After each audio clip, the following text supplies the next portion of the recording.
This is Sat Yoga,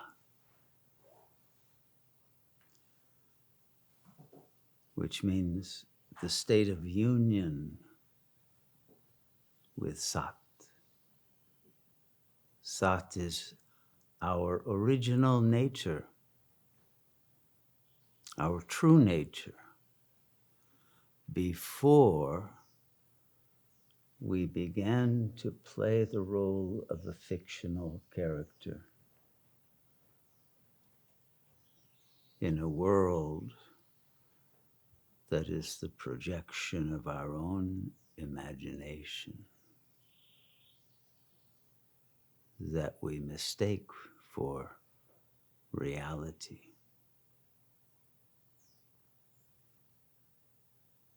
That fictional character is asat.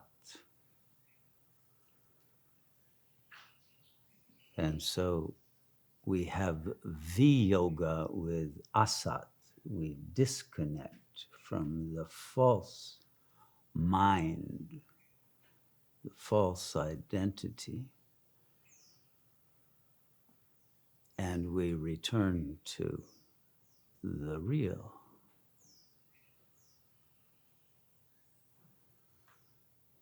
And there's basically one reason for doing that. The fictional character you are playing is not making you happy. And everyone wants happiness, don't you? How many of you don't want happiness? Is there anyone?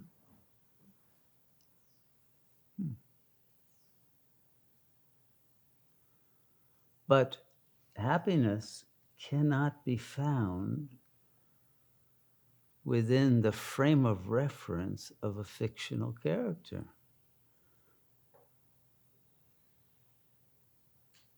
Because how can you be happy if you're not real, if you're not authentic? How can you be happy if you don't know who you are? Because you've forgotten. Asat is also referred to as avidya.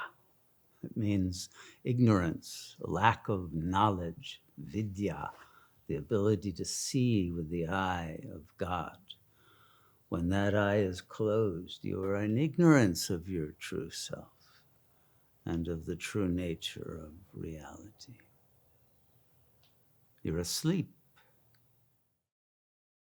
So, happiness requires being authentic, being real.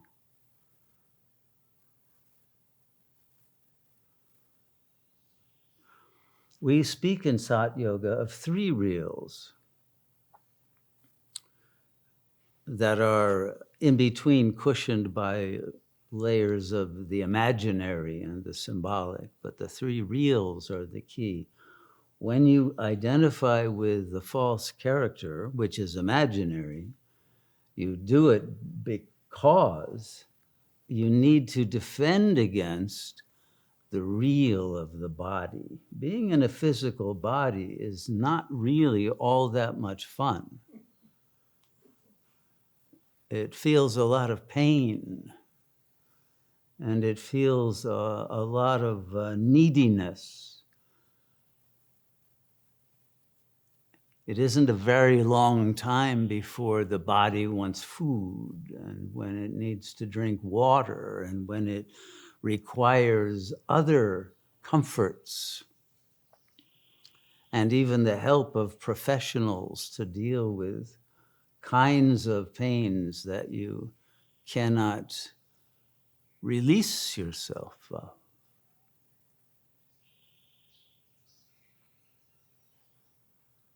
So the identification with real one, we call it, because it's the first one that in a certain sense awakens you to the fact that you have entered a field of trauma. That's what the world is. It's a field that is filled with traumatizing experiences. At least the world at the end of Kali Yuga wasn't always this way. But even if you're born into a family with a lot of money, you're not going to find happiness or freedom from the bodily condition.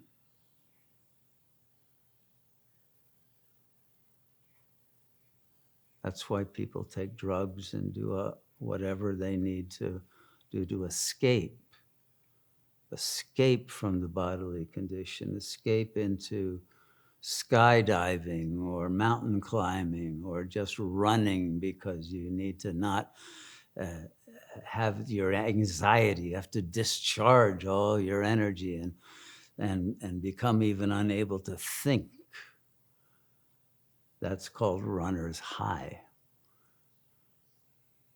But everyone's running away from the low, the depressive state, the paranoid state, the terrorized state of the ego that is usually suppressed, but is always threatening to erupt. And when it erupts fully, the conscious fictional character cannot withstand it. It melts down. It collapses. It loses its ability to function as that character. So it's very fragile. How many of you have experienced the fragility of your fictional character?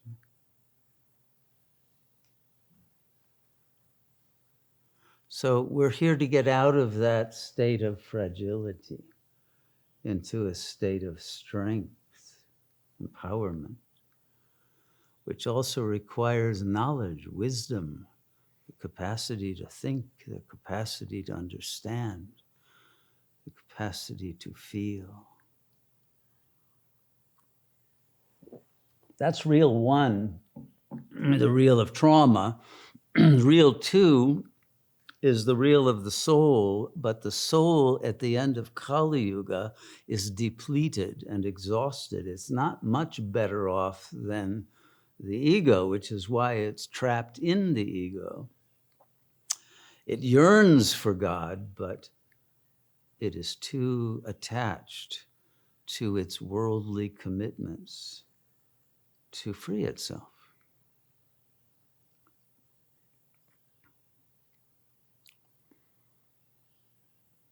To attach to its investment in the desire for love of a sensory, material, dualistic kind.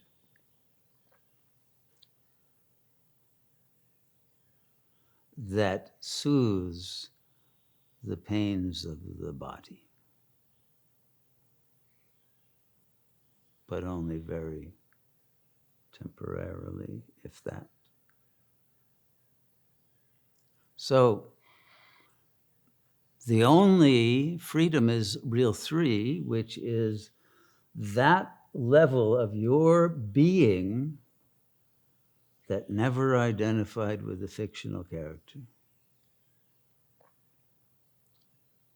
and never identified with any of the fictional characters that your soul created for you to experience the dream field. But that part that is always remaining in the blissful light. That's the good news, because that's your real self.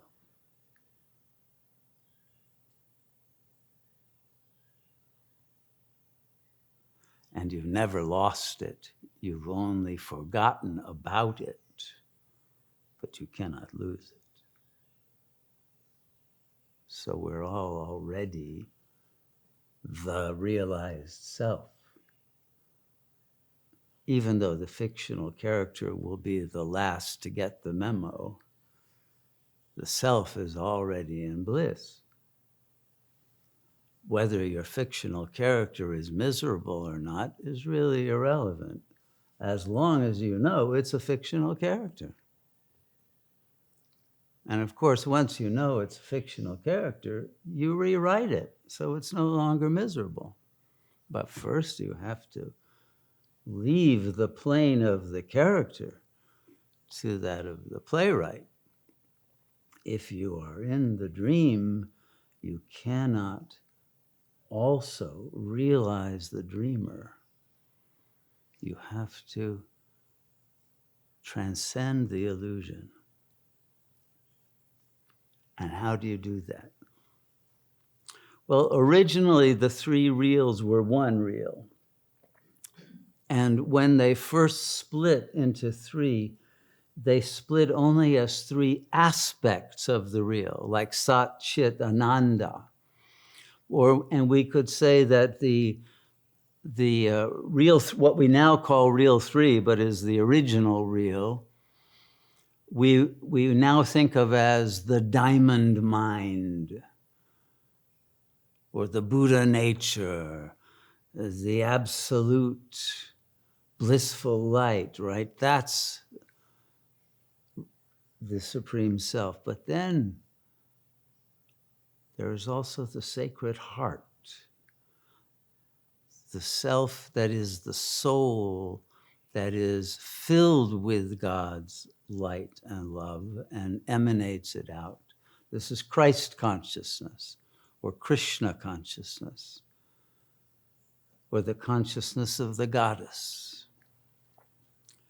This is the sacred heart from which we can mercifully create a ritual of euthanasia to free ourselves from a fictional character that no longer needs to create suffering for you.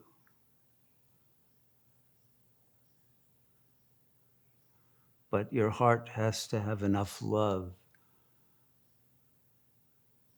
to use the power of love to go through ego death.